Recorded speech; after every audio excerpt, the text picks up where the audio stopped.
Justin, you've been working in the education side as well. So how do you feel that educational methodology has been evolving in the space of VR, like using VR to give education? Or maybe there should be more projects perhaps that can link the chatbots, virtual assistant in like virtual environments, just to assist that process forward. Because again, when we say education, especially STEM education, one thing that I personally feel should be integrated more is that we give access to more audiences. We bring more people towards education. So how can we do that by using these technologies that we have today? I think it's an excellent question. Great questions, by the way. Yeah, so I think it's so interesting. There's a lot of research that has come out in the past few years about multimodal learning. And essentially what that means is instead of like, for example, if you're reading about a science phenomenon, let's say you're reading about like igneous and metamorphic rocks, and you're just reading that information on a piece of paper, right? You may not retain it as well as if you're immersed inside of a VR experience, get to see what the rocks look like, touch them, maybe see some text pop up about them, hear a voice talking to you about them, right? Like like the more immersed you are in your learning, the higher quality your retention of the material.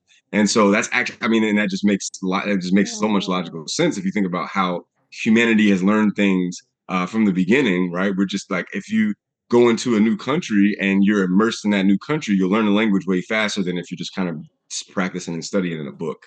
When it comes to like teaching people, like we're in this information age where high quality and quantities of information need to be taught to people quickly and accurately. Yes. And in those spaces, we definitely need more of that VR, XR kind of immersive educational content.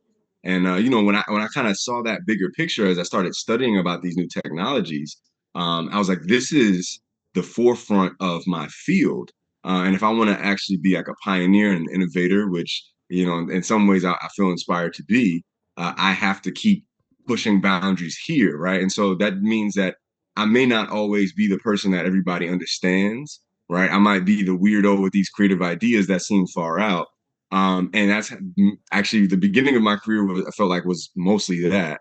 And then I think now that this whole AI revolution has occurred, and some of these other technologies have kind of become a little more mainstream, the things that I've been talking about for years are now front of mind for people because one, they're fearful about losing their jobs. But two, I think they recognize how effective and impactful these technologies can be. So I think that's spot on. I think there's a lot more innovation, a lot more opportunity for creatives and Opportunities for sure. educators in these spaces right now because there's so many things that need to be turned into immersive experiences.